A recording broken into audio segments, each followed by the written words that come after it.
Pick the Nintendo Shack and pray. Frederick from Fire Emblem Awakening says, yo.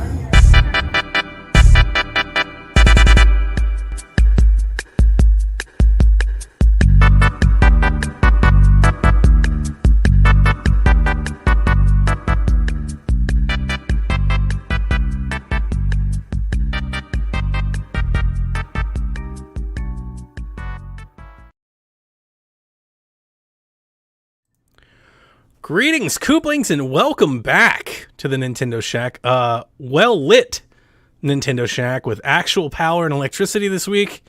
The Nintendo Shack is the weekly Nintendo show on the PSVG podcast network. That stands for Play Some Video Games, not PlayStation Video Games. That's been a common misconception. Tonight we record episode 158, and we're going to talk about the month ahead. We're kind of look ahead at the future. And rounding out the Shack Triforce of Power, as I usually do, are my co-hosts, Garrett Bland and Forrest Minish. Rebecca, how are you guys? Doing all right. Doing all right. Guys were Keep it positive thoughts. You guys were such professionals last week when I just destroyed the show.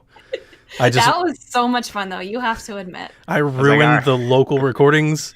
I had a terrible microphone for 20 minutes. I mean, it was truly... I trumped it. Is that it? I had to work something in there. We are on the brink of electing a new president, so please be excited and have faith. Everybody around me is like, don't jinx it. Why is everybody acting like Cleveland Browns fans? I'm like, guys, you got to stop doing that. You got to have some conviction, put some positive energy out there. You got to think that you got to know it, right? Speak it into existence. But before we do that and get on with the show, let me thank everybody that helps to support the show over at patreon.com/PSVG. So thank you, Callow, which is, we say it every week and we say it the first. Callow supports us in such a gigantic way and always has for years. And Wow. He's an amazing follow on Twitter. He's always around the Discord. He's just a great dude overall, killing it with the grilling and everything he does in Texas. So everybody make sure you go follow Callow. Best friend of the PSVG family. Barry Cathcart, Josh, the Bonesaw Borboni, got a new TV. Chris McElfresh, Devin Tyus, Kyle Heyman, Michael Masick, The Egg Shin, Zach Bradshaw, Nick Fallhaber, Paul Calico, Rude Days 93, Rob Emanuel, Grouchy Surge, and Ben B-Mox, Moxum. Thank you for all that you guys do. I hope you're enjoying all the DLC episodes that we release, the early access for Decade of Horror, which is wrapping up very soon, and we have a new DLC on the horizon. So let's get into it. How are you guys doing? What you guys playing? What you guys into?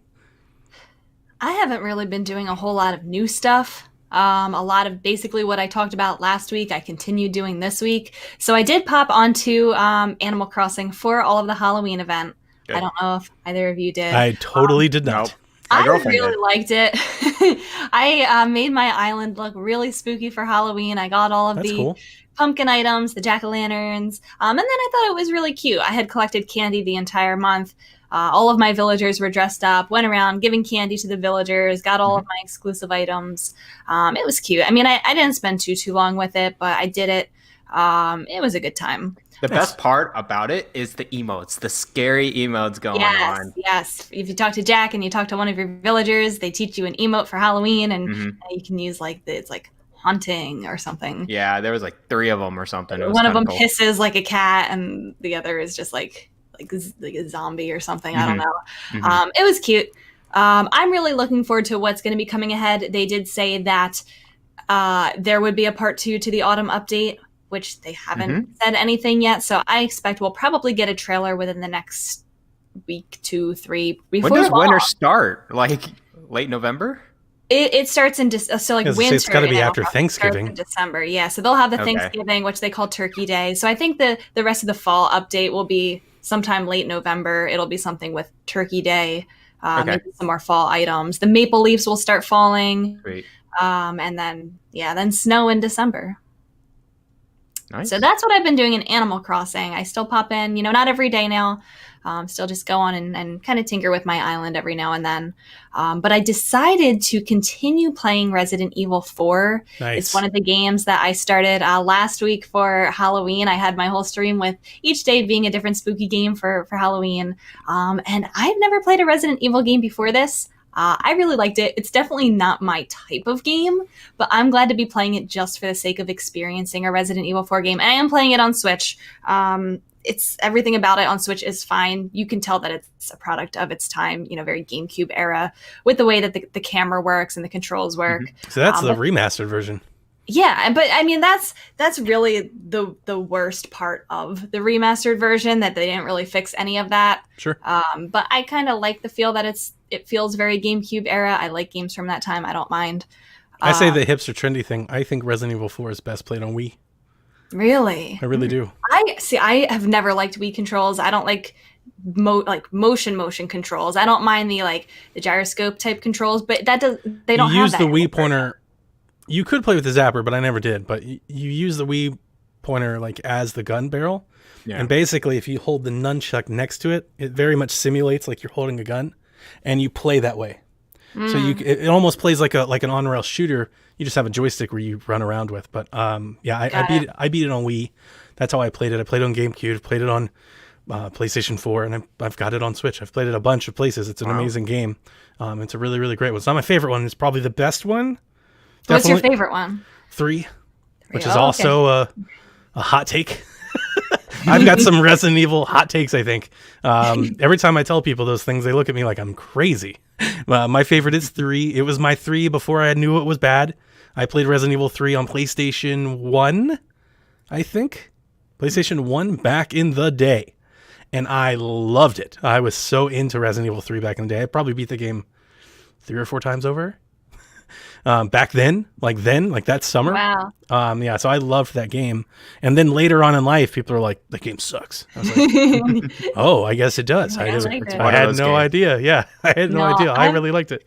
I'm enjoying this. The story's fine. I think it's just very fun to go through each of the areas and, trying out each of the different kinds of guns and killing all the enemies. I got to the part where I found Ashley. I don't like her. I don't like any of that. I don't like her. I don't like her following me. I don't like that she's useless. She could take a gun and try. Even if she's not good, she could at least try. She gets kidnapped all the time, and I have to stop what I'm doing to kill the guy that's carrying her. She yells. Nice. She's very annoying. She's like, "Leon, Becca has zero compassion.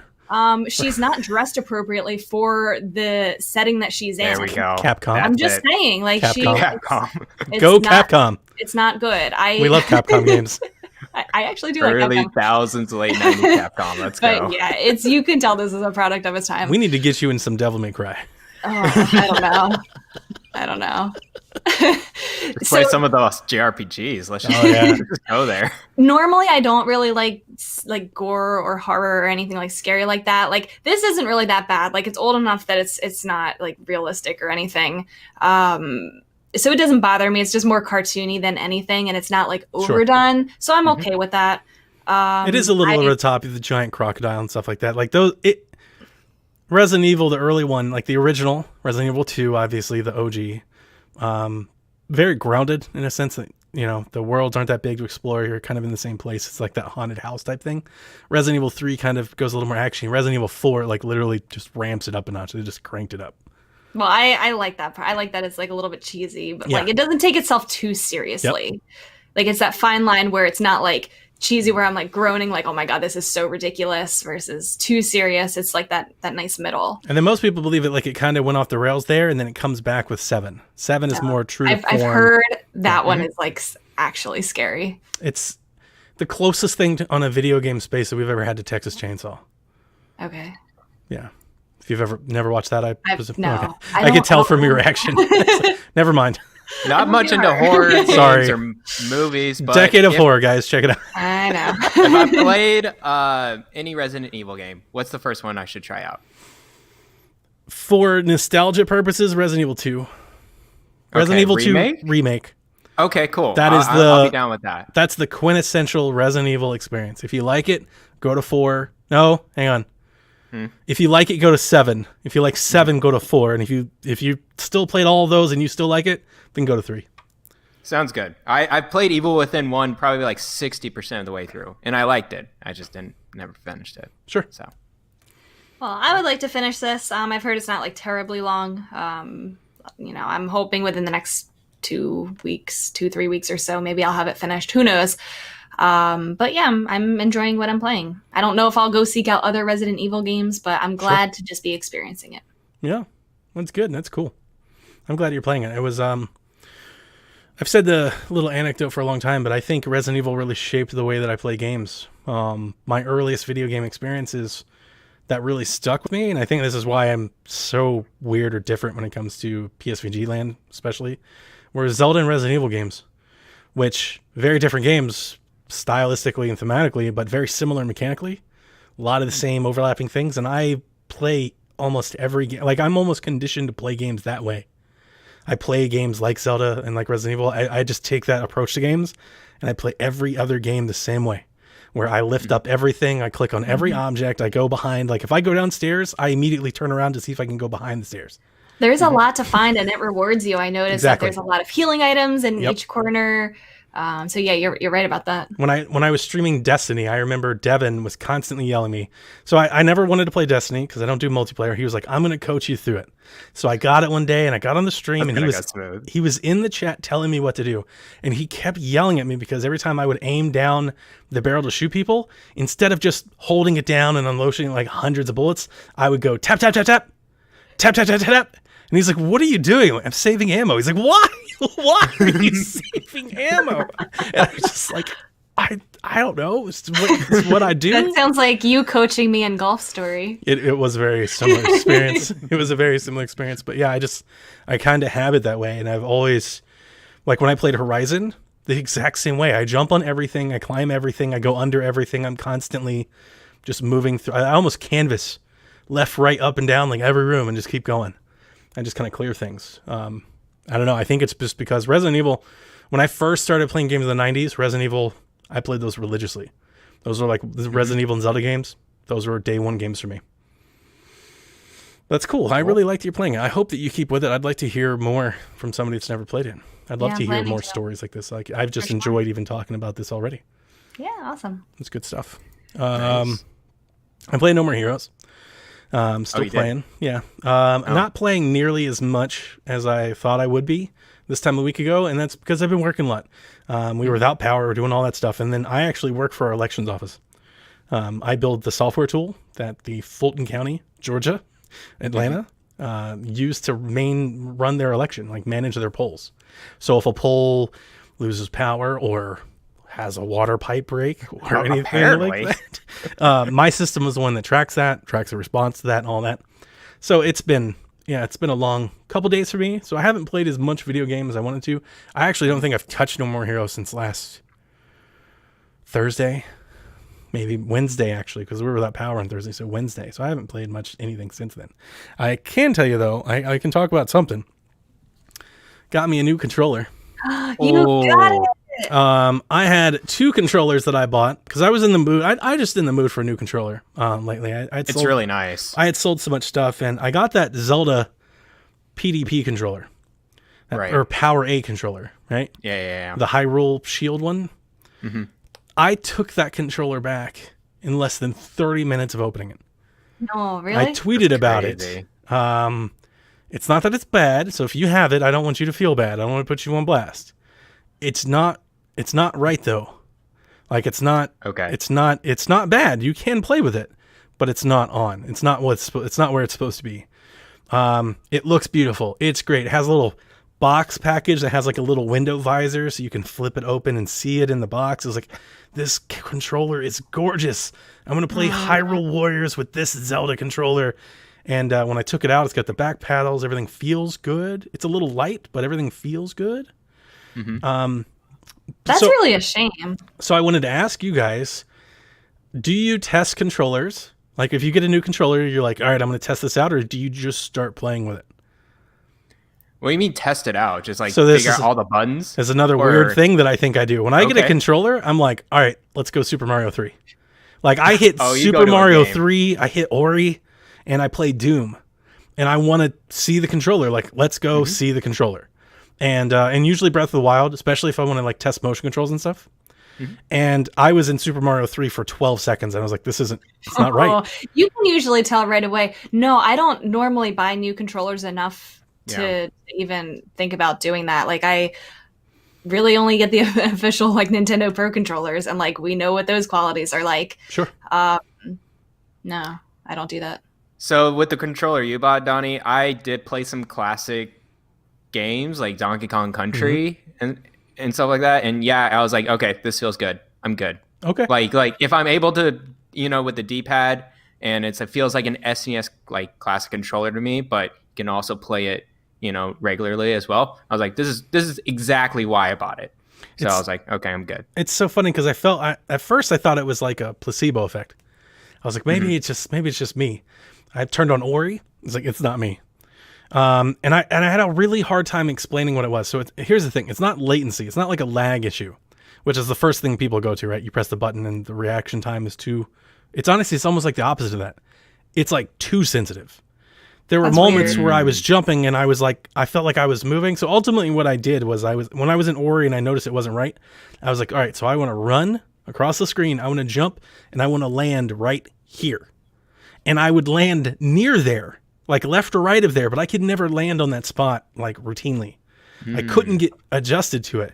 And I was in Mario 3, I kept seeing the same thing. I was a half inch off, left or right of everywhere that I was like wanting to do.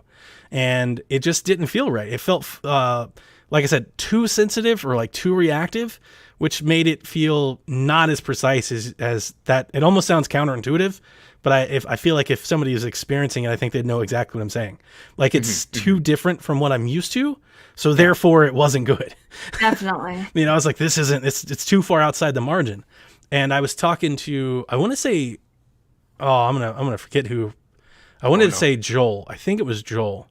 But he responded because I was doing a thread of like kind of my thoughts on Twitter, and he said the same thing. He's like, you can play shooters and stuff with it fine. He's like, but the moment you try to go like platform precision, he's like, absolutely not. Do not play with that controller. Well, that's kind of like with even the Nintendo Pro controller. I didn't even realize how bad the D-pad on that was until I started playing games where you need to use the D-pad. Yeah, because it's got that rocker, and I don't like that. I don't think anybody likes that. Nobody likes that. It's not good. I think it's one of those things where like you might not notice it unless you're playing a game where you know where to look for it. So I know what you mean by testing it, although I've never done that. So, segue, let me introduce you to the 8BitDo Sn30 Pro Plus whatever, right? So I've heard so many good things about this controller. This is my favorite controller. It's so good. I it's played really, with, really good. Just like I played with the other one for 30 minutes, and I was like, this is awful. I played with this one for 30 minutes. I was like, I'm never going to not play with this controller ever again. I really like it. It's great. It has a real D-pad, and that makes a world of difference. But the buttons and just the grip, the way that it feels is good. I wish that the sticks felt... I know that Switch doesn't have, pressured sticks and all that, but I wish they felt a little more sensitive. They're a little... kind of floaty, real easy to press. But even that aside, I wouldn't trade it I wouldn't trade it to not have it. It's better than the Pro controller, in my opinion. I like playing it better. Since I've been playing No More Heroes, I've been playing on this at all times, which brings me to one funny No More Heroes thing that I found. So in No More Heroes, you collect coins after you assassinate all these people that you're killing, and you can go buy stuff. You can buy cool shirts. I took some pictures. I won't say on the podcast what it was, but if you want to see it, you can go see it on Twitter.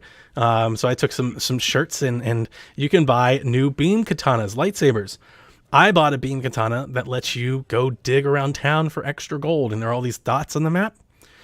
Funny thing, though, I kept doing it on my Switch Lite going, what the hell? It's not working. I'm here, and I keep pressing all the buttons. It's not working. Completely forgot, because I hadn't played in so long, that when you're playing on the regular Switch or on a Pro controller, it vibrates where it wants you to go. Switch Lite doesn't vibrate. Oh. So it took me a minute. Wow. It took me a minute to realize. Yeah. So if you're going to get that beam katana and No More Heroes, make sure you're playing on a regular Switch so you can feel the vibration of where they are, because there's no workaround into the game. I didn't even think about that. We probably talked about this when the Switch Lite came out. No? Mario Odyssey did a patch to get a workaround to this, because in Mario... I was going to say, there's probably some puzzles and lots of games that require that. Yep. Wow. And that's actually one of the downfalls of the Split Pad Pro that I use on handheld. That doesn't have HD rumble as well, or gyroscope. So important. Yeah. So yeah, everything aside, I love this controller. The one other thing that I don't like about it, the screenshot button isn't super reliable. I feel like sometimes I have to press it twice or 3 times to get the screenshot. It's honestly like I've got to press it once to wake it up and then press it again to actually make it do it. I've had that happen. It's 50-50. It's not always that way, but it's way more than you expect. Or at least on mine. Maybe mine's just broke. Somebody else has got one. I'm a total nerd about this. All right, you ready? Have you updated your controller? I have not updated this, like plug it into the computer and stuff. Sounds like it's more the button that he's talking about, though, than the actual, like... The button feels good. Like, when I press it, it works. It's just like when I'm playing the game, I'll press it, and nothing will happen. I'll press it again, and like maybe it'll happen. Or I'll hold it down, and then it'll happen, and then I'll press it. Try what Garrett's saying, because that actually might work. Yeah, it could be a receiver feedback type of issue. Okay. 8BitDo always has all of their upgrade packages in their website, so you can just unzip the folder, connect the controller, and you should be good. It's not hard? It's not hard. Okay. All right, I'll do that. I'll do that and I'll put it back. But even with the screenshot button not being super, still the best controller. Like, it's still a controller that I want to play with. So long. I want to get one eventually. I will someday. Yeah. I would have bought one day one if it had the Super Famicom colors. Like if it had colored buttons and everything. I'm the complete opposite. I want the You want this one. Well, if they ever do Super Famicom, I'll buy that one. You can get this one. There you go. One of the reasons why I didn't get that was because I think right around the same time I ended up getting Nintendo's wireless Super Nintendo for the Switch Online, which I don't play this for anything except for Super Nintendo games, and I don't even use it on my Switch. I use it on my PC. So that's the only reason why I didn't buy that, but I would use that for Switch games. When you connect to games, so sometimes you boot games and they require you to pair your controller. This turns off when that happens, and you've got to turn it back on and then sync. That's another weird thing about it. It has weird connection sync issues. Yeah, it's not a sync issue. Like, it works. But like, so let's say I turn on the Switch, I pair my controller, I press start on a game, and then that game starts and it goes, pair your controller. I've noticed when that pair your controller screen comes up, this will just be off. The lights will be off. And I've got to turn it on and then sync it to then continue. So it's a little weird. It's not first party, right? It's not OEM. It doesn't work like it's supposed to. But that aside, it's better. It's still a better controller. I still use the Nintendo Pro controller, even though I have that one, only because I like offset sticks. Yeah. And that just feels nicer to me. I always play that controller, though, for classic platformers. Any type of platformer, I will use that for the D-pad. It's amazing. I think I've talked about this on my other shows. I like the offset sticks. Like, I prefer offset sticks, but I don't really care. Like, it's never been like, I would not choose a controller over another controller for it. I feel like I adapt to both seamlessly. Like, I can play a DualShock 4, an Xbox One, or a Switch Pro with no issue. I can just hop between them. I have no problem with the sticks. It's the button switching. Exactly. Yeah, it's the face buttons. If all the face buttons were the same, I'd have no problem. But where the stick are, that doesn't bother me. It's just a preference, but I don't care if they're next to each other. Right. Cool. That's me. Cool. What about you, GB? I haven't been playing much either. I've been distracted with shows or movies and or working. But I'm still working on Luigi's Mansion 3. Yes. I am. Because it's amazing. It is amazing. I think I only need 5 more floors.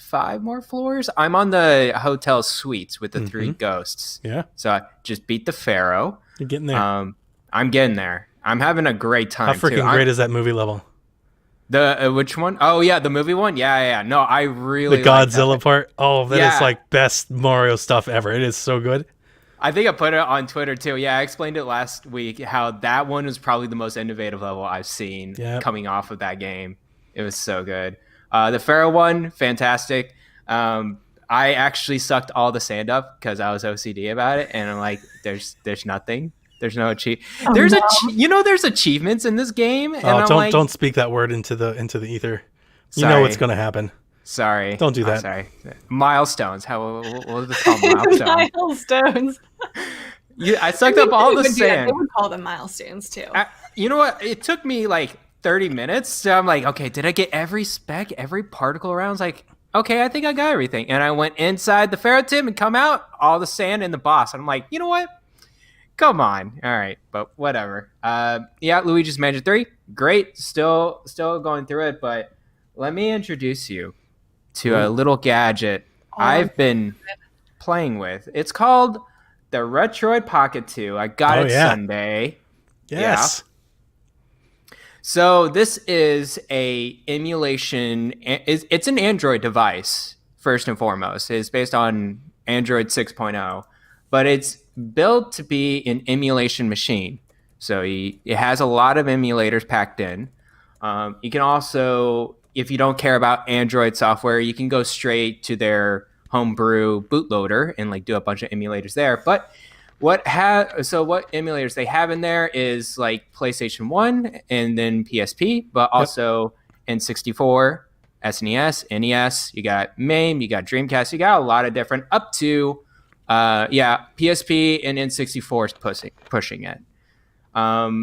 So I've packed in some ROMs in there, tested it out. I haven't really played through a full game yet. I was just trying to test things out. I would say PSP games, they're rough on this one. Yeah, they are rough. That's unfortunate. Wait, can you hold it up again? Yeah, sure. Okay, I didn't know if I had the sticks. You said, okay. So yeah, it has the left stick. It feels like a Joy-Con Switch, like left stick. And then the right is not exactly a Joy-Con. It's a slider, like 3DS. Yeah. And it feels kind of weird, actually. But like, I don't normally use this with games that I would play on this. Like, you wouldn't really need two sticks. But the buttons are nice. The D-pad's okay. It's just it's not smushing or anything. It's just like clickable, like a DS. And then you have triggers here, and then our buttons up here. So it can be used as a remote play. So it has Steam Remote Play built in there as well. I've tried one game, but I want to try a little bit more before I give my full thoughts on it. But I would say N64 and PSP ROMs, you're going to have to, like, I don't know, you're skipping frames. You're going to have to optimize a little. When you started sharing this, I looked into it because I was interested. And the first set of feedback I got was you might be able to run some N64 games, but you're not going to be able to run them well. Exactly. And then I saw Dreamcast stuff, and I was like, never mind, because that would probably be the focus for me. Yeah, so they were touting that, you can play these games, but this is an emulation machine. If you ever dealt with emulation machines, it's a hit or miss. You have to make sure you're playing on a good, like, compatible ROMs with a compatible emulator. Even with the GBA ROMs on here, the sound's off on one of the emulators, so I had to do a different emulator, and it was fine.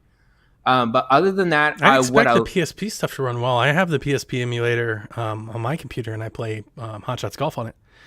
Yeah. It's just not...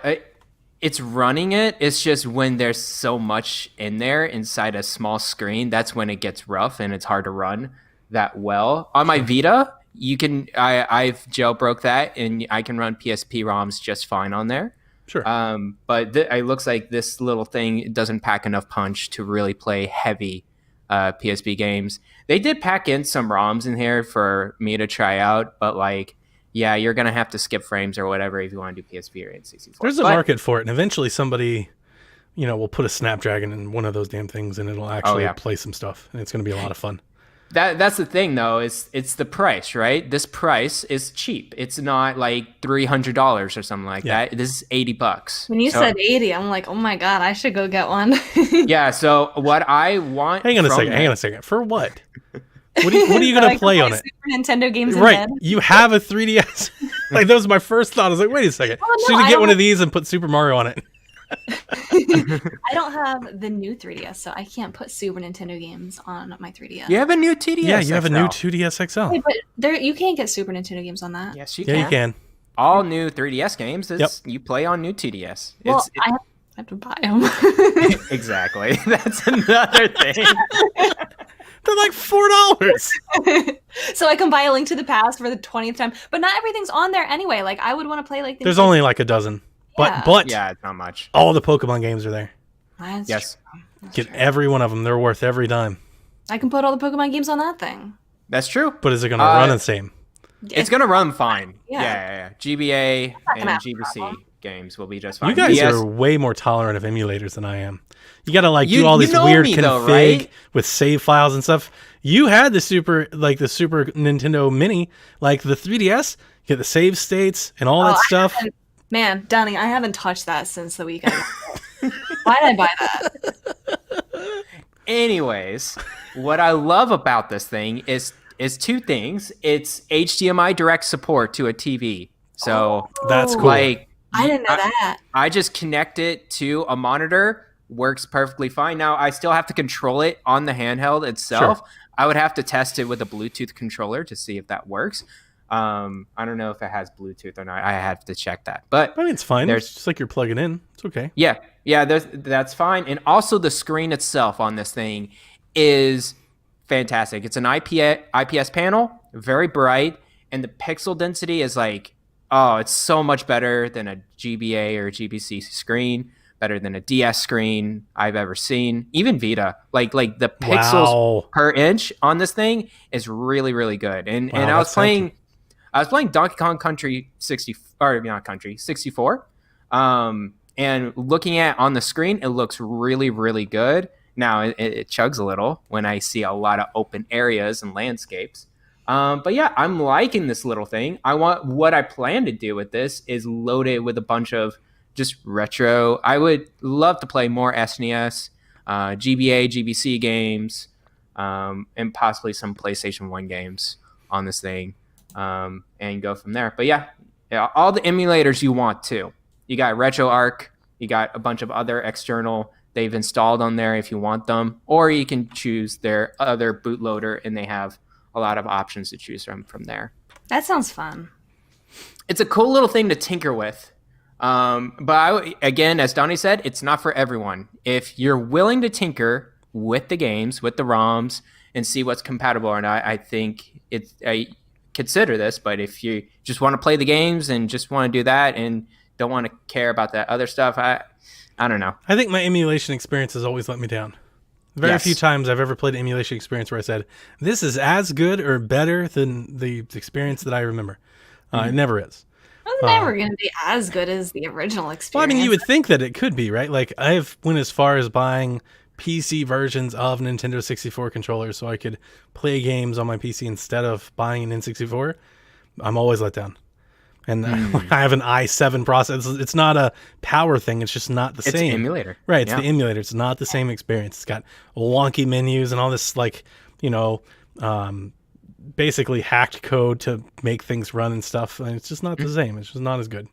If you're okay to deal with it as opposed to buying something, then yeah, it's something, but it's not the same thing. I would say, I test out a lot of ROMs. And it's safe to say the GBA and GBC emulator is just fine. The SNES emulator is just fine. I've never had problems with Super Nintendo emulators. But yeah, if you're dealing with N64, that's when you run into some issues. I agree with that. And PSP, I still would rather probably play on my cracked Vita than on this thing. But yeah, other than that, I like this thing a lot. I could just put it in my pocket and just take it out and just do whatever. Good battery life too. I haven't turned my Vita on in like a year, and every time I hear you say Vita, it kind of makes me want to go pull it out and play. Like, oh. Yeah, it was a great little handheld. I really do like Vita. I bought like 5 of them. I kept buying and selling them and buying and selling. I buy one because I would buy one to play like a game or two, and then I play them, and then it would go untouched for 3 months. So I'd sell it, and then next year another game would come, and I'd buy it and play it again. So you can jailbreak that easily. Really? Now. It's done. Like people, it was like, we've cracked the case, man. I might do that because I've got one. I bought one for my daughter. She loves Tearaway. I do too. Great game. It's a good game. We've got a Vita somewhere in her room. I haven't seen it in about a year. I don't know where it is, but I know it's somewhere in there. At one point, she thought she lost it at church, and she didn't tell me for a month. She told her mom, and then one day we had like have this sit down where she told me, and I got all mad and yelled at her and everything, grounded her. And then one day she was cleaning out her closet, and she just found it. And then she yelled at me for grounding her, and then I yelled at her for not knowing where it was to the point she told me it was lost. I was like, it's not my fault, it's your fault. You did this. I didn't do this to you. You did this to yourself. But yeah, it's somewhere in there. Lord knows where it is, but it's somewhere. Is that it? Other than that, man, that's it. Cool. Well, let's get into This Week in Nintendo. And let's kick it off with more cloud games are on the way. Ubitus, or Ubitus, whatever they're called.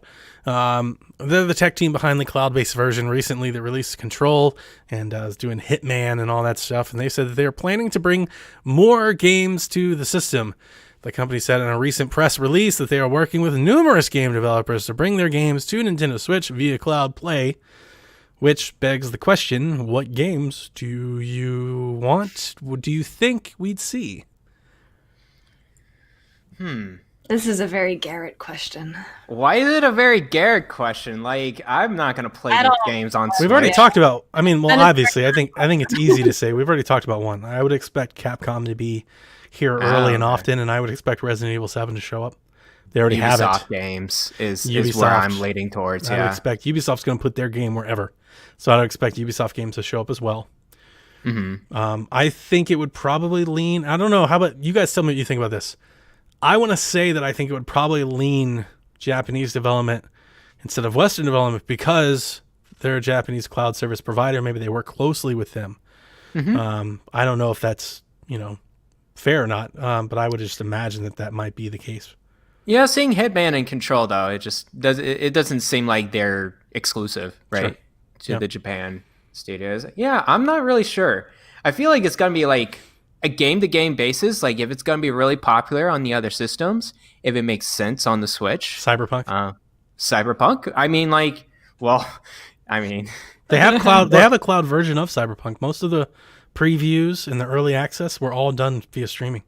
Yeah. So technically it could be possible. I think Nintendo's coming from, does this make for a sense for our audience and also the general audience that we want to bring over a little bit?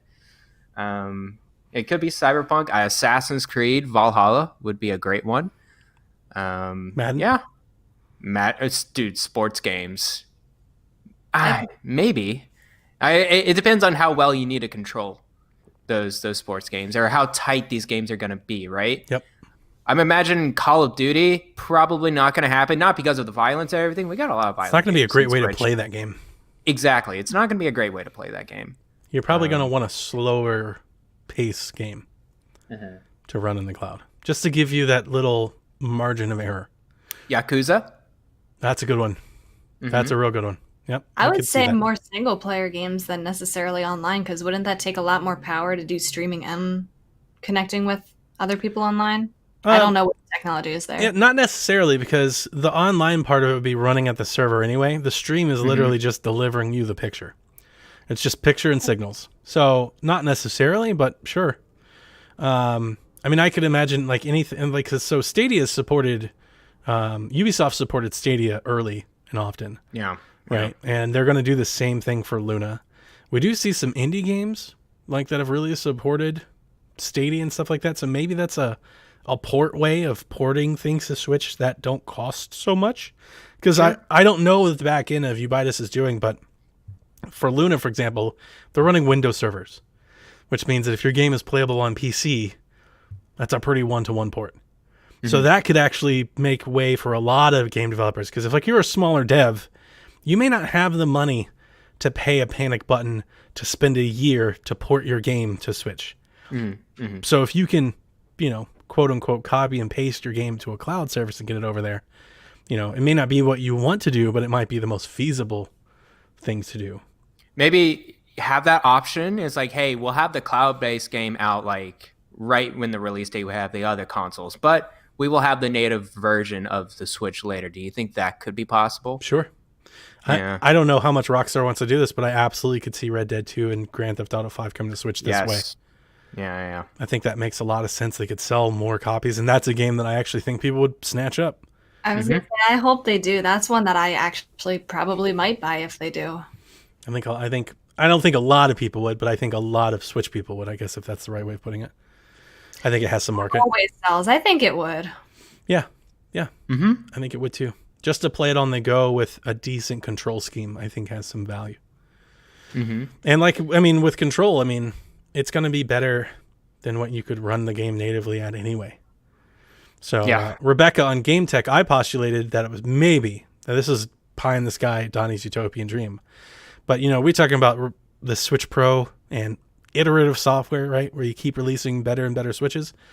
I brought up the idea of maybe, what if they could unify, since it's already in the store, what if they could unify their store where these games that come available cloud, if and when a Switch that could run it natively is released, you'd just cross buy, like, because you already bought the cloud version, you could just download it and play it. Oh, so like if you buy the kind of bridge the gap version on your original Switch, and then Switch Pro comes out, it can run Control natively, so you can just download it. I'm sorry? But I think they could and should, but I don't think they would. That's exactly what I said too. I agree. But in my head, I was trying to think, like, this is how you bridge a family of devices together, right? You have these old Switches that can't play these new games, but they can stream them. You've got these new awesome Switches that can download the games and play them natively. Like, this could be a bridge for them to deploy. Maybe they're looking at it that way. That would be smart for them to do, because I feel like then that would make people feel safer about upgrading to the Pro, like, maybe later down the road. It makes people feel better about buying a cloud version of a game. That too. Yeah. And I think the only evidence that I was really even kind of throwing that gets out there is the fact that it's built into the eShop and it's not some service app. Like, you're not paying a monthly subscription or anything. Like, it's built, you own the cloud version of the game, which is, I mean, it's 2020. What a crazy world we live in. But, like, you own the game, just like you own anything else you buy on the eShop. So then that makes sense to me, because as the hardware gets better and better, as Nintendo, I'm not necessarily thinking like next year. I'm kind of thinking 5 years, 10 years from now. Like, if they build this into the ecosystem, this is a way of kind of keeping all of the devices going. So kind of the Xbox way of doing things, if you will. Like, it's kind of what they're doing. It'd be fun. It's interesting that they're, I mean, it makes sense with Nintendo, but like, we're fine with this piecemeal full price game that's a cloud version. Go look at the chats. Yarden Angel says Final Fantasy. Yeah. Final Fantasy 15. Yeah. Yep. That's a good one. And 16 coming up. Final Fantasy 7 remake. All the Square games, Kingdom Hearts. Yeah. You could do all of that. Oh, they could do Kingdom Hearts. Yeah. That would be perfect on Switch. You could do it. It's possible. Team Treat wins the Splatoween Fest. Yay. Let's play? No. Absolutely not. I played for 2 hours on stream on Saturday for Team Trick. It was Halloween. Did you see my house? I didn't have time to play. Really good. Oh my Thank you. Thank you very much. I was very happy. I wanted to go to your house. Dang it. I was very happy with the way it turned out. House. I had several folks that like stopped. They'd get out of their car. They tell me how great it was. They're like, "This looks awesome. I can't believe you got movies playing." We had we had a Tricker Brew cooler set up. So if the parents were walking and everything, they could stop, get a beer, I had like little daiquiris in there. You're the best. So I always like it, because I try to look at it as like a neighborhood thing to do. Yeah. So that's nice. But I'm sorry for interrupting, but yeah, I wasn't playing games. I was doing Halloween stuff. So yeah. I had no desire to keep playing after the 2 hours that I streamed it. I lost almost every single match. I mean, oh no. I don't know. I didn't have you by my side, right? I think I'll go a lot harder for the Mario Splatfest that's going to be early next year. Oh, okay. What is it? The Invincibility versus Power, whatever the heck mushroom it is. Because that'll be like the last No. the last new one. Sorry, Splatoon. We're not listening to you anymore. That's Cyberpunk territory. They've told us it's the last thing for like 2 years. They have. But this is like everything else that they've been rehashed. Like everything else has been rehashed. This is actually like the next new thing that we've gotten in almost 2 years. Which is still funny, because they were like, "This is it. This is the last one," and they're like, "Here's a bunch of other ones. Now we're gonna do a new one." It's. I do think that there is going to be something new Splatoon on the horizon. I don't think it's going to. We've talked about this. Spoilers. Save it for the. Great. I think we had a question about that. Really? Throughout November, if you order a package from Amazon, it could arrive in a special Mario-themed box. Super Mario Bros. Branded Amazon boxes are in limited quantity and will be used randomly while supplies last. Buying a Nintendo product will not increase your chances of receiving the box. Yarden wants to know, will you be using Amazon more frequently this month to get a special Mario box? I will not, as my kids are already aware of. I have already purchased all of my Christmas presents. They are done, and they are hidden. So no, but I mean, I will still use Amazon. I think I have 3 or 4 Amazon packages show up a week, so I'm not going to go out of my way to do it, but I'll find something to buy, I'm sure. I'm not going to go out of my way either. I mean, I buy stuff from Amazon all the time. Chances of getting these are probably not that big, but it would be exciting if I got one. I was going to say, like, why does it matter? And then I was like, Nintendo fans, of course. Yeah, they're going to buy more. I sold my pins. I could sell the box on eBay. I was going to say, you could probably get something for this on eBay if you get one.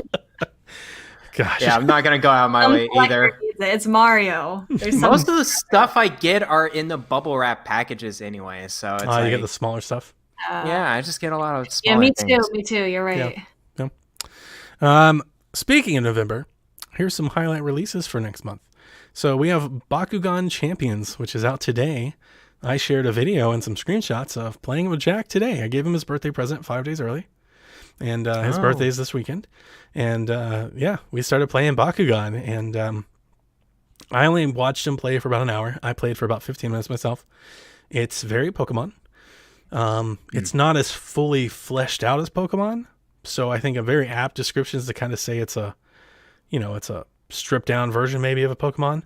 But it does some new things, and it does some things better than Pokemon. First and foremost, it looks better than Pokemon. Like it's a nice looking game. It kind of has like a yokai watch to it. It's a little brighter. It's a little more vibrant. I think characters have a little more detail, and it's very much like Pokemon, Sun and Moon like type of style. But it's a little more because they're so big. It's a little more flared up. Like there's like nice lighting system and shadows and things like that. I did do a battle. I like the action oriented battles. I actually think there's some things here that I would very much love the Pokemon team to maybe adopt. I think is more or less what I'm saying about it. I know this game is getting reviewed like terribly. I read a review before I came on here that gave this game a 2. Jeez. I wouldn't go that far. I think at worst this game is a 5. It might be a mediocre game. But I will say this, for somebody like Jack who likes Bakugan, who likes these style of games, guess who likes this game? He does. He hasn't stopped playing it. It also came with a Bakugan. I'm not sure if you guys have seen the toys, like the little ball that you can play. So there's like a card battling physical game of Bakugan that kids play, Rebecca. It's not just like a video game. I know. Oh, okay. And so he's all into that with his friend at school. And so he likes that. He got that too. But like there are flashy menus. There's an active battling system where you have to run around the field and collect these power-up orbs or whatever they're called. And as you collect them, you're basically charging attacks. And when the attack is charged, then you can use it. So it kind of comes like this mad dash instead of turn by turn, like you take a turn, I take a turn. It kind of just becomes like this run around mechanics, kind of like a Mario Party meets Pokemon battle type thing, I guess. It's not exhilarating. I think it would get very old after like 10 tries, but it is for you, right? Yeah, but it's different, right? It's different. I give it credit for doing that a little bit. So we got the Bakugan game that the internet like routinely hounded the day that it was announced. It was not the game; it was the way it was announced. And it doesn't matter. It's gonna sell a lot. You think so? Oh yeah, with these kids that love Bakugan. See, that's the thing. I don't. Jack's my only thing that I know about it. Oh, lots of kids love Bakugan. So I was making fun of it while I was playing it. I was like, it's a poor man's Pokemon game. And all right, let me channel Jack here. He goes, it is not a stripped down Pokemon game. And he goes, what did he say? He goes, Dad, Bakugan has its own community. And I said, oh, does it, Jack? For real. Are you here repping the Bakugan community? Because yes. Not joking. We got to get Jack on the show so he can talk all about it. It's like we have our own Bakugan community. It doesn't need Pokemon. Oh, you know what? He did say this, and I actually wanted to bring this. He goes, I wish this came on an Xbox instead. And I said, why? He goes, because if it came on an Xbox and PlayStation, then everybody wouldn't say it's a Pokemon ripoff. That's actually pretty insightful. Some logic there, huh? He's like, see? That's pretty good. He's like, they don't have Pokemon games. Maybe people would like it more. It fits like a little niche that they don't have. Food for thought. Wow. We have Jurassic World Collector's Edition out November, or Complete Edition out November 3rd. Descenders, Game Pass darling, out November 6th. Fuser from Harmonix, out November 10th. That's a game. Game doesn't look good. Yeah. I've watched a lot of people play it. I was super into it when it was announced. I love Rock Band and stuff like this. Not gonna buy it. Not until it's like really, really cheap, and even then it might be a maybe. Yeah. Might buy this though. Sakuna of Rice and Ruin, November 10th. I didn't know it was so close. The only thing that's stopping me is the price. Was it $60? I think it's 50. It's a little higher than I was expecting. Yeah. Right. I was expecting like at most maybe $29.99.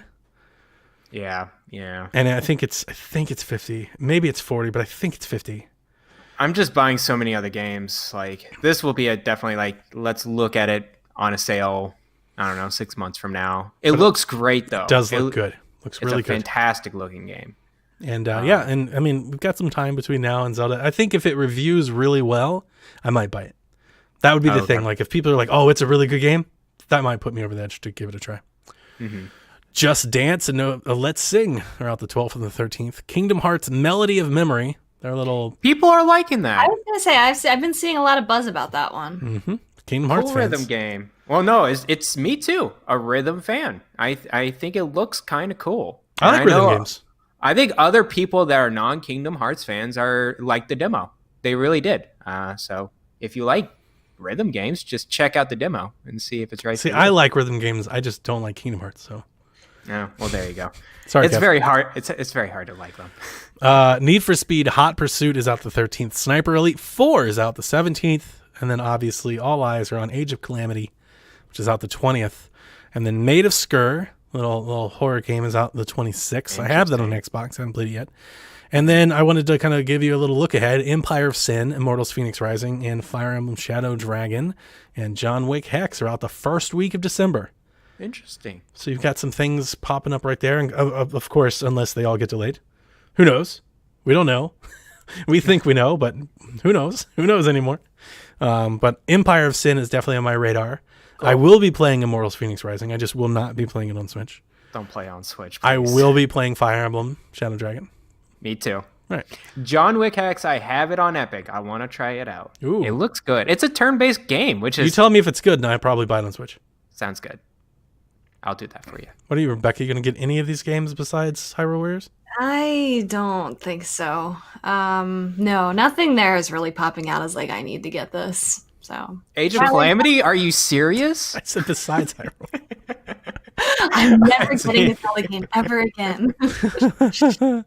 No, that's... I still haven't completed the demo because I haven't played anything. I have not gone back. Really? I think at this point I'll just wait and just play it. Like from Yeah, just wait for it. I think I'll just wait. I played the first map. Right, I played the first map.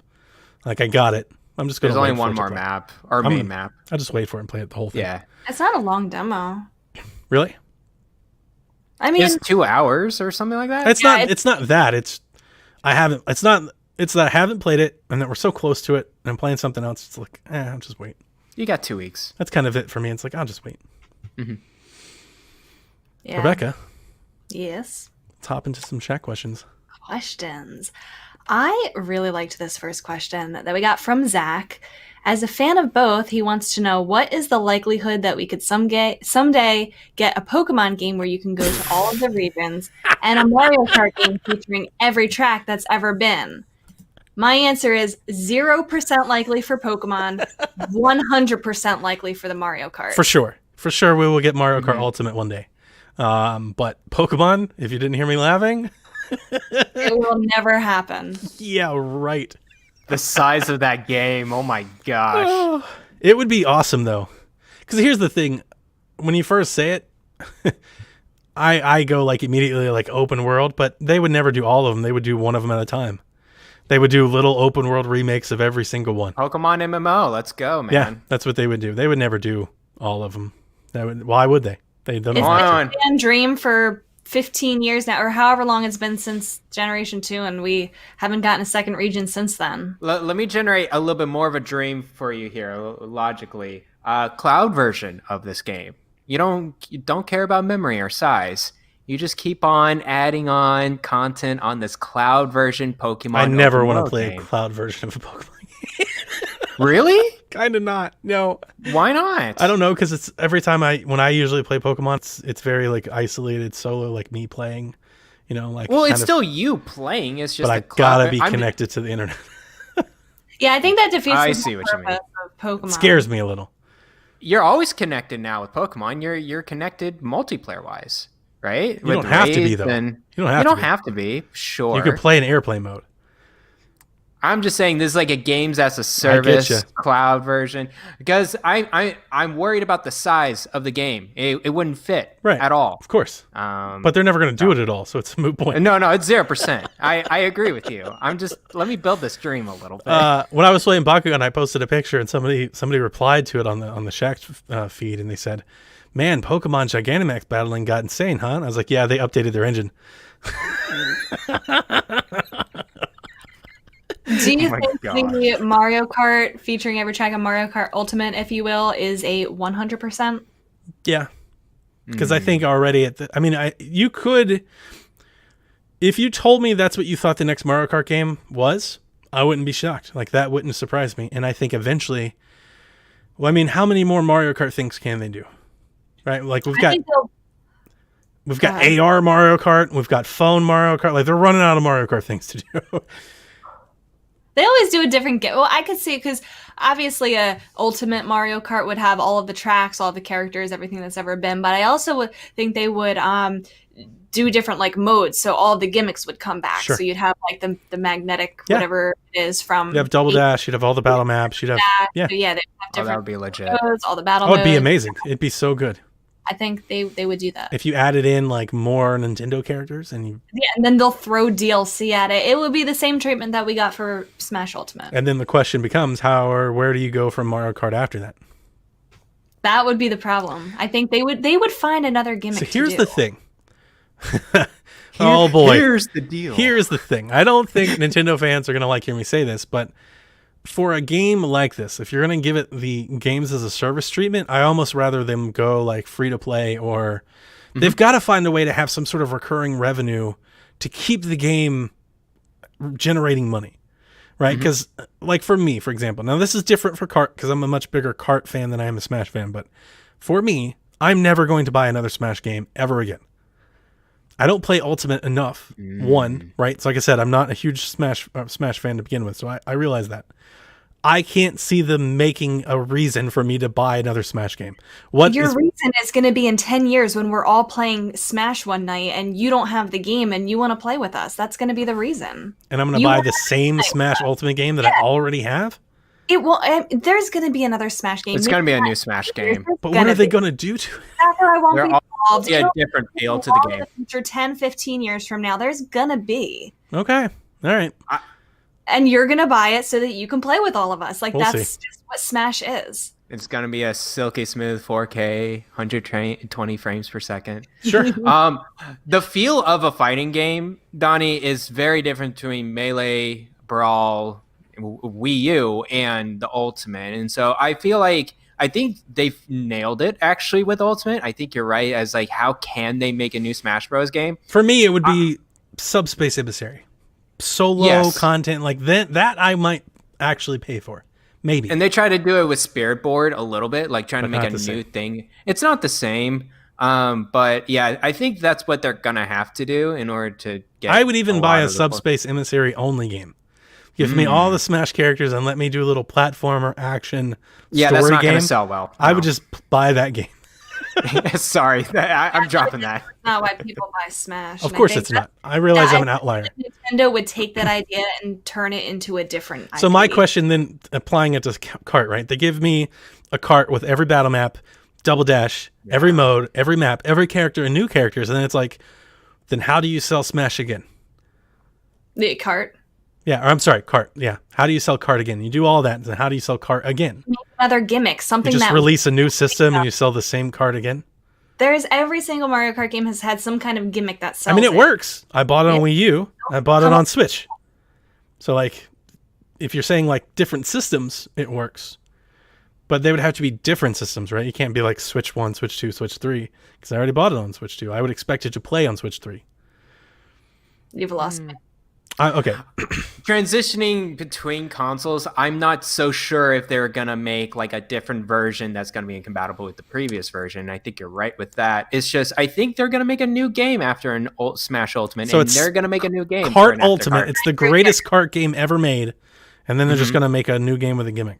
The thing is, when we say Ultimate, we're just talking about all of the past ones. So yeah, at the time, it is the greatest one ever made. But the one after that will have some kind of new gimmick that wasn't in any of these past games. And I think it's gonna be a while. They're doing this for the long haul. Same with Okay. Yes, Smash is going to be there as long as the Switch is going to be there. So my point, Rebecca, that I was trying to make, let's go back to Smash as an example. They've made Smash Ultimate. It's the greatest Smash ever. No. Someday in the future, they're going to make a new Smash Bros. Game, but for the foreseeable future, this is Smash.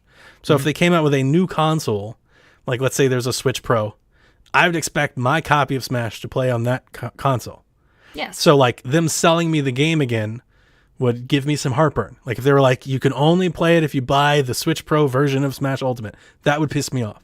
Wait, okay, but when you're saying Switch Pro, I'm imagining that you can still play regular Switch games. So am I. So the point that I was trying to make with Kart was, how do you sell Kart again? The point I was trying to make was the only other way that I could think you could sell it if you made Kart Ultimate is to come out with a different system that plays Kart Ultimate. Right, so it's like you console generation to generation, right? So you have the Switch generation. Here's Kart Ultimate. Here's our new home console. Now you've got to buy Kart Ultimate again. Like I could see that. I've done that before. I've done Mario Kart 8 on Wii U, Mario Kart 8 on Switch. I don't think they would go that route. I don't think if so. After we get, we finish up the Switch's lifespan, and then they come out with their new home console, I don't see Smash Ultimate or Kart Ultimate being on that new console. I see them doing, if we do another game, it's going to be a hard pill to swallow. If it's the same account and everything, I'm just letting you know and letting everybody else know, Donnie's going to be pissed. That's what would happen. What I'm thinking for Smash, Donnie, when they make the not Switch console, the new Switch, right? So whatever, not Switch. Yeah, they're gonna clean slate. The NX, the NX, cloud only. Yes. Cloud only, and but that's the thing. It will have its own gimmick. Could you imagine the Nintendo Cloud, like a LAC 2, like, and that's like their symbol for Nintendo Cloud? No, please no. Don't do this to me. That's the thing. That's Nintendo. They don't do it the way everybody else does. They would have that little cheesy, they would do that, and it'll be its own gimmick. It won't be the way that we want it to be. That's the icon on your phone. We always buy it. Oof. I want the next Smash games to be as few characters as the first Smash Bros. I want to go back to that. Just 8 characters. Not a chance. There's 88. What are you talking about? Oh, man. I think they'll make us happy. They'll downplay, and Sakurai's told us that there won't be another one, but of course there's going to be a new one. And if there is, it's not going to be that much. He also told us when Smash Ultimate was revealed, he was like, don't expect a lot of characters, guys. They downplay it, and then it surprises us. So that, ultimately, to bring this full circle, because I don't think I made my point the best way that I can, that's why I look at a Kart Ultimate or a Smash Ultimate as a way of making a service. Like, throw that on Nintendo Switch Online and make people continuously have it. Because it's the ultimate version of the game. Like, until you're ready, like, you're running out of copies. Eventually, you're going to reach a point where you can no longer sell copies of that game. Right. But you still need to monetize that game because it's such an important part of the library. So, like, on the next thing that's not Switch, if it were me, if it were Donnie, I would raise the price of Nintendo Switch Online and make everybody, like, that's the only way you can play Ultimate whatever. What? On the current Switch or on like a Switch on the Pro? next not Switch? Okay. Right. Okay. So like, let's say you don't have a Smash Ultimate successor planned, right? You're going to release a new system. You're going to give it a whole new library, a whole new generation. I don't want them to port Switch Ultimate and sell it to me again for $60 because I think Smash and Kart are service games. They're games as a service. Like, they depend on people playing it. So I say you throw it in Nintendo Switch Online and you keep getting money for it as opposed to a one-time sell. I think that's diminishing the value of those games. Like, if I were running Nintendo, that's what I would do. I don't know. I think once you make this Ultimate Edition, it's like, okay, let's see if we can make another game that makes sense. I just don't know what that is. Like, it's I the know. ultimate version, right? And if you port it and sell it again, you're going to make people angry. You just are. Even that Nintendo fans still do it, people are still going to be angry. What I think for like a pro version of this game, I could see an upgrade fee for like to make a fancy new version. I could see that happening. Not a chance. That is not how Nintendo rolls at all. Nintendo also doesn't roll in the way that you describe. I know. I'm trying to think futuristic, but we both know that I think my idea probably has way more weight than them getting $10 from you when they can get 60. There isn't a chance in hell Nintendo gives you an upgrade fee. Sure. Yeah. I'm just saying. At least they've done similar stuff to that in the past. They did the upgrade fee to get your games from the Wii to the Wii U or whatever it was. Mine was free. You just put them on a micro card. And you put okay, them maybe over. I'm not thinking of that. There was a transfer tool, but there was no upgrade fee. And I would just point you. It wasn't that, but there was something. I would point you to the Wii U's library, which they've charged $60 a piece for 4 years now, like one at a time to bring them to Switch. Right. I just don't think they're gonna transfer this Ultimate version to your not Switch console. Okay. I mean, that's not gonna happen. I'm gumming up the works on this idea. Yeah. Ultimately, to use a pun. But yeah, I mean, that's the thing. I don't know. Maybe I'm just out there on my own. I'd love to hear what the chat thinks. I just think I think it's undervaluing Mario Kart. Mario Kart is such a big part of it to only sell it for $60. Like, you make a Kart Ultimate and you only get $60 for it. No, I don't disagree with you at all. I feel like the only times that we've seen the games as a service with Nintendo so far has been on mobile, and I think it would make a lot of people very unhappy to see that come to this. Well, they have Nintendo Switch Online. Those are games as a service. You're renting them annually. That's not also what you're describing with Kart, like microtransactions and paying for the... Let's say, maybe I lost my way on the microtransaction. Just rule it out, right? It's like Games with Gold, it's like PlayStation Plus. You literally just say, Nintendo Switch Online, you get NES games, Super Nintendo games, and you get Kart and Smash, and it's $40 a year. But at least then, they're getting annual money from you for these games indefinitely, as these opposed games to just people 60. Are going to buy anyway. Or maybe you don't let them. No, I would love if it comes down to Nintendo Garrett's Switch Online oh! and buy to own Kart or Smash. Like if Nintendo's saying you're gonna have to pay Switch Online, it's like, heck no. You need Switch Online anyway to play it online. I don't play online with Smash. Yeah, there's millions of people. I can't do it. I love this. I love that reaction. That reaction was gold. He was like, "What? No! Oh no!" All right. I concede. Ownership, man. Smash is ownership. I concede. I cannot. I don't think it'll work. I would do it though. If it were me, I'd do it. I'd be like, guys, sorry, you're gonna have to give me $40 a year if you want Kart every year, and I would just keep adding to it. I think it's the perfect game for that in a lot of ways because everybody's going to buy it anyway. Don't you think don't you think there's diminished returns? Like, let's just forecast this for the next 20 years. How many more Kart games can you sell that are going to sell $30 million every time you release it?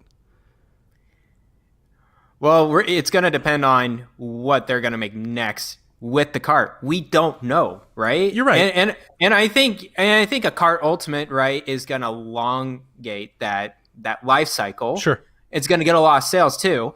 Same thing with Smash though, right? We have the Fighter Pass. Yep. We have 2 Fighter Passes. Yep. And aren't they both like $50 each or $30 in a lot of ways, that's the same thing I'm saying. It's just different. Exactly. I think we're getting to the end of this Fighter Pass too. Mm-hmm. And we got all these add-on items. It's long, and that's just giving the revenue back to let them do more work. Sure. So if Smash is going to keep doing more stuff on the Switch, then we're going to keep buying for it. If they're going to stop giving us content, well, I have the game. All right. I've owned it. So let me wrap it up this way. Switch 2 comes out. It's a whole new generation. It's not backwards compatible. Here's the port of Switch Ultimate Deluxe. You're all in. You buy it again. Does it have all the DLC included? Yeah. Sure. $60. $60 again. How many years from now? 6 years from now. Switch 2. It's not backwards compatible. It's its whole thing. Yeah. Mario Kart Deluxe is out. $60. Sure. That sounds good. Gosh. You guys are killing me. This is why we can't have nice things. I think of 6 years ago, it's 2014. These are games that, like, I feel like it's not like, you know, a typical game that you're rebuying because it has the value of playing it with other people. Like, you're going to want those for, like, when you have people over, when you're with your family, when you want to play online with your friends. It's not like they're evergreen. $60. They're evergreen games. Again, games as a service. That's why it's in Nintendo's best interest if they can find a way to get recurring revenue on those games. Throw them in the Nintendo Switch Online. You don't have to do either or. I would, but you don't have to. Buy it for $60 or you get it free for Nintendo Switch Online. I like those options too. Oh, I like if I just want to own it, I can. Because then how many people, most people would just get Nintendo Switch Online. And you're making... You're going to buy it anyway. Yeah, because I'm looking at it not how much you're going to make off of year one sales. I'm thinking about how much you're going to make of it for the lifetime of the console. They should get more out of Kart and Smash, in my opinion. Like, they're not... Those games are so valuable to their consoles. They need more money out of them. That's actually one that I would support a price hike for. If they were like, Smash Ultimate is $80, I'd be like, yeah, that makes sense. I think Smash they're doing a good job with, because not only do they have the Fighters Pass, but they have all the costumes that you can buy. Like, there's plenty that you can buy in that game. I agree with you for the Kart. They definitely don't. I think that we all rebought Kart 8 again, and it's just like, well, what's next? Yeah. I would pay for more DLC. I would pay stuff. This is a fun conversation. I'm glad we've had it. I'm sorry if I'm wrong or whatever. What is the prices for both fighter passes? I don't remember. I bought them both. It's like don't even know. 25? 25 or 30? I thought it was 20. But I'm No. It's at least 25. Yeah. So I think the first one was 25 because it had 5 characters. Doesn't this one have 6? So it's 30. But I thought the first character was free. No. That was an extra one. That was actually, different. The Piranha Plant. So yeah, I am paying over $100 for one game. I've just looked it up quickly. I've got $30 hits and $25 hits. It's 25 at Walmart, 30 at Best Buy. I think they're different passes. The first pass is 25 because it's 5 characters. They're $4.99 each. That's what it looks like. So that's a good amount of revenue for me. Ultimately, I'm all on the Xbox wagon. I want everything to work forever on every console. I want it all cross progression at all times. So this is giving me heartburn. Let's get another question, Rebecca. Adam wants to know, what is your favorite game to play to de-stress? I know we've had this question before, but this is a good time to play games to de-stress. So let me ask you this, bringing into the topic of the elephant in the room today and yesterday. Did you guys play games to get away from everything? Because I couldn't play games because I was paying so much attention. Like I can't not know. I need to pay attention because this is important. So I'm the opposite. I know a lot of people are like, I just want to play video games and forget about the world. It's like, the world's really important right now. I need to pay attention to the world. Forget about video games for a day. So that's a good question. Last night, when everything was coming in, I blocked it all out. I streamed Resident Evil 2 for as long as I did until I was about to go to bed. I didn't even really look at anything at all last night because I knew that we weren't going to have any results last night. If we had, I might have been different, but I just blocked all keywords related to it in my chat so people couldn't talk about it. Wow. So we're just relaxing. Granted, that's not the best game, I think, to do stress. You know, you're shooting, killing, zombies, infected. It's a little scary. So I did feel a little bit on edge, but that was because of the game, not the election. Today, when I got home from work, I tried to jump into Animal Crossing a little bit, and I just kept getting distracted, looking things up on my phone. I tried to watch a show, The Boys. It was pretty good, actually. And then I tried Luigi's Mansion 3. I watched Rebecca's stream a little bit, and I watched another stream. I was still completely involved in focusing on, that thing. It's hard. It's hard to like completely de-stress. And I just like to go. I like to go through the logics of it too. I think it's a little bit interesting, the electoral vote, but. I was kind of really distracted last night and today too. I think that'll be tonight. Yeah. My favorite veg games are games that I can get lost into. I always love playing Breath of the Wild. Played it twice because I don't have to really focus on the story. That would be the difference. Like I would never, as much as I love No More Heroes and I'm having a blast with the versions, I would never play them. Like I couldn't play them last night. I tried to play while I was paying attention. Can't because I want to see all the cutscenes. I want to read all the things, so I can't pay attention to both. But with Breath of the Wild, I can just run around the world, right? I can play on autopilot. I'm the same way with golf games. I was that way with Far Cry 5. Like when a game really gets me like that, I can just play it and not really, I'm just on autopilot. So those are my favorite type of just veg de-stress games. Games that don't require narrative attention. It's just gameplay. Like I could play listening to a podcast because it doesn't really matter what's going on. I'm just playing. Sports games are very similar. I still have my Xbox 360 hooked up so I can play NCAA football. Every time I play NCAA football, I mute the TV and I'm playing with a podcast in my ears. Nice. I'm like listening to a podcast. I'm just playing something, but I'm not really all that focused on what I'm playing. Right. But yeah, no, I couldn't play yesterday because I get super you guys saw me in the Discord. I am so geeky on trends and what happened last year versus the last 20 years versus the last 40 years. I love that stuff. I always have. So, and I've actually really been enjoying Victoria. It's her first election. She's actually like somewhat cognizantly aware of what's going on. And she is asking me all these questions. And she's into why I know all these things. Like, she's like, you're a dork. But she's also interested in knowing. Cool. You know, and I'm trying to teach her. That's good. Trends, she's kind of young for that too. Like demographics and why projections are going certain ways and, you know, why other things are going. Last night, she was distraught. She was so upset, and I was like, "Don't worry, there's a lot of hope." She's like, "It's red." I'm like, "Calm down." Like, calm down. There's a lot of votes to count. So just kind of talking her through that, and I think that was actually very helpful for her because, you know, I think a lot of people, they look at the map and they get worried, and it's like, whoa, map's just colored in. Like, that's on them. It's a long way from over. We got a lot of votes out here. That honestly, I think that even like kind of calmed her down and not just, I don't want to give her like false hope, but like, I think she enjoyed understanding that because she was even like, isn't that like disingenuous to the viewer? Yes, it is. Learning. This is what the news does to you. Yeah, that's how this goes. So we've had a lot of fun doing the election thing, and it only happens, you know, once every 4 years. So it was a wild one for her to be her first one that she's following. Nuts. Yeah. So the games I typically play, it's kind of the same thing with you, Donnie. It's something that is kind of just like visually, like I'm used to it. And Geometry Wars, yeah, or Hypertot. Those are beautiful veg out games. You don't have to pay any attention; just kind of go. Yeah, definitely. Yeah. The game I go back to a lot. I haven't gotten to recently, but probably do a playthrough. Borderlands 2. Yeah, I've played the story forwards and backwards and sideways. I've played through all the characters except for Zero. So I mute that and I could just shoot all day long in Borderlands 2. It's always easy to play a game that you've already played before too, because you're familiar with it. You don't have to as much. Like, that's good too. Yeah. Mm-hmm. Diablo 3 is another one. Yeah. And then lastly, on the 3DS, I haven't played this recently, but very chill, is Picross 3D. Yeah. That game is an amazing puzzler game that just, it focuses my mind on one thing, and that's the puzzle. And then I can probably listen to something while I you know, figure out this puzzle, but it makes me like just focus a little bit. Yeah.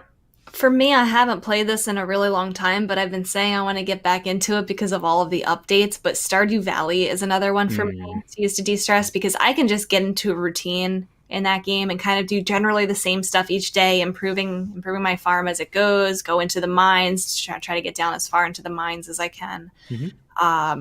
Because that one also has the day timer on it, so you have to like get back to your house before the end of the day and complete everything that you want to do. So it's kind of keeping me focused on it instead of like when I'm playing some things and like I can just kind of sit, you know, in the overworld or whatever, and you know get tempted to check my phone. Yeah, I can't do that in Stardew Valley, so that's my game. Good one.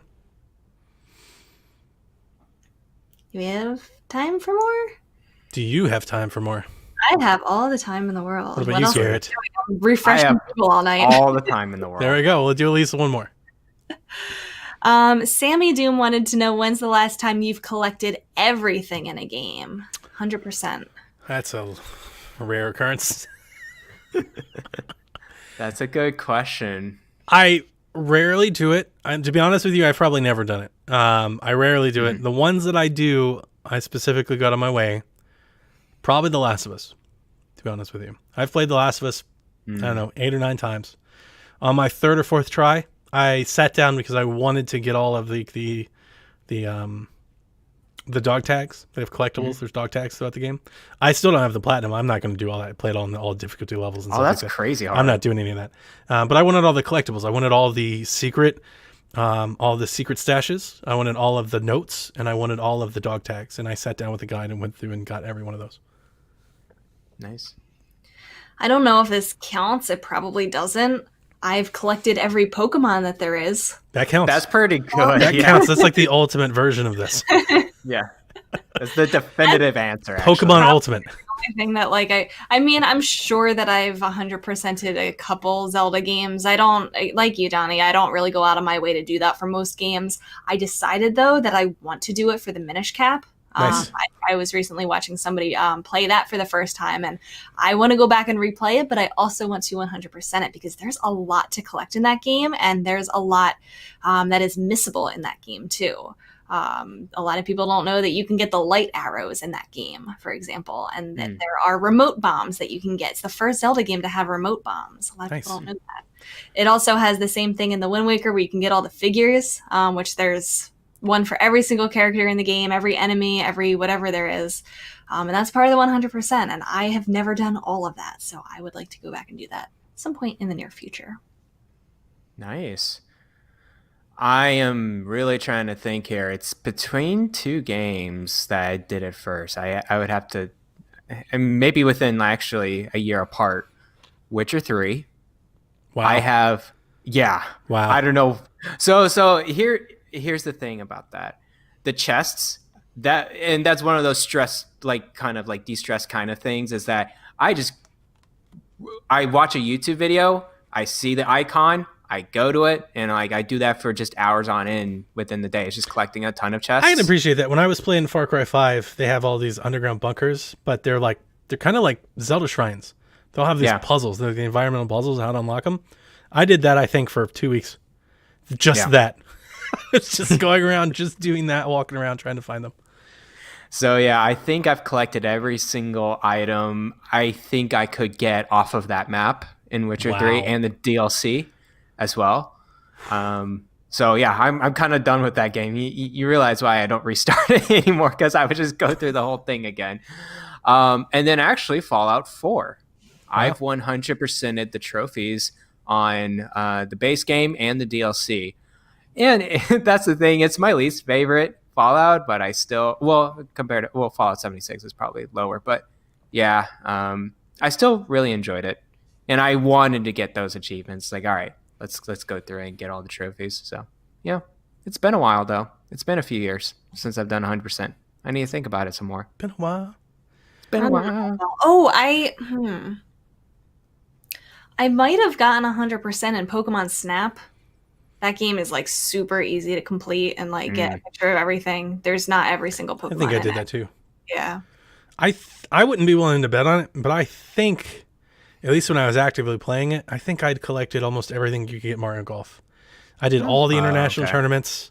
I got a lot of the outfits, most of the clubs. Like, I really exhausted that game. Definitely all the characters, for sure. Nice. Yeah. I think we can do one more. This one might have required some previous thought. I don't know if you can think of anything off the top of your head, but G-Man wants to know, from any Nintendo game you've ever played, what is your favorite quote? Oof. Can you think of any? Wow. I know. I should have told you guys ahead of time for this one. We can do it next week if you want. I saw this question and I had one quote off the top of my mind, just like it just outstands a lot of Nintendo games. It's the taunts from Super Smash Brothers. They're freaking hilarious. And of course, Captain Falcon. Show your moves. And he does that all the time. I remember in Melee just spamming that with my friends. He's like, show your moves, show your moves. It's like that all the time. I read this. One of my favorites. Didn't prepare any answer myself. I honestly can't even think of like a monologue or do a barrel roll. A back and forth. Yeah, I was gonna say like I'm on your side. Yeah, like when it comes to like voiceover and things, I think of like little quips and stuff that are funny. I don't know how memorable they are, but I think of things like Star Fox. Yeah. There's some good ones from Zelda. Really? Like, is there some good ones? Yeah, like from Link. Sheik has a couple lines. Oh, I love all the Saria cutscenes. I'm very like fond of those. Mm-hmm. Like when he's leaving the forest and she's all sad, and when you get to the forest temple, Like, I remember them. I don't remember what she said, but I remember those moments. Mm-hmm. Sheik says the flow of time is always cruel. There's a bunch. I want to like look into it. Maybe we'll have better answers for next week. Sounds good. That last one, as that was actually the end of our questions for this week, though. Cool. Well, thank you guys for asking the questions. They really help, especially in a week like this. We don't really have a whole lot of news, but with your questions and our tangents on making Smashing Kart games as a service, don't do it. We still give you 90 minutes. So we hope you guys enjoyed it, and hopefully you guys didn't mind us switching days. We have Xbox embargo day tomorrow, so we've got a guest coming over to the Empire. So our shackers are so nice to kind of work with me to flip days so we can make the most for our guests. So thank you guys, and hope you guys didn't mind. Shack a day early shack. Yeah, that's best shack. So hold on, Extra Life. Yes, this weekend. It's starting this weekend, and Kevin and Josh is starting us off 10 a.m. Eastern Standard Time. It will be hosted on the PSVG Among Us, right? Twitch channel. They're going to do Among Us. They're going to do a lot of multiplayer games. So please stay tuned. We have a lot of people streaming over the course this weekend and next weekend. I think Nathan is the 12th. And yeah, so we're all over the place. So yeah, come out. Support us. Donate if you can. That would be very nice. This is for children's hospitals across the country, so it's for a good cause. So yeah, that's pretty much it. Nice. Well, definitely get over there, get out there, and play the games with the guys. Support the games. Let everybody watch. Donate if you can. I donated, so nice. Very proud of everything you guys are doing, and everything that all Extra Lifers are doing. You know, it's all for a tremendous cause. I always liked it. I remember the first time I tried pitching my folks at work for Extra Life. They were like, "What? You're going to play video games for charity? Psh, come on, Donnie." I try to explain it to my girlfriend and my parents, and they're like, "You just want to play video games." Yeah, you get that look. It's like, money, it works. They're like, Donnie, have you thought about like walking or doing some exercise for a charity? Like, maybe you should do that instead. Like a run? Anyway, thanks, Shaq. Thanks for hanging out with us. We'll catch you next week. Good night, Kooplings. Bye-bye.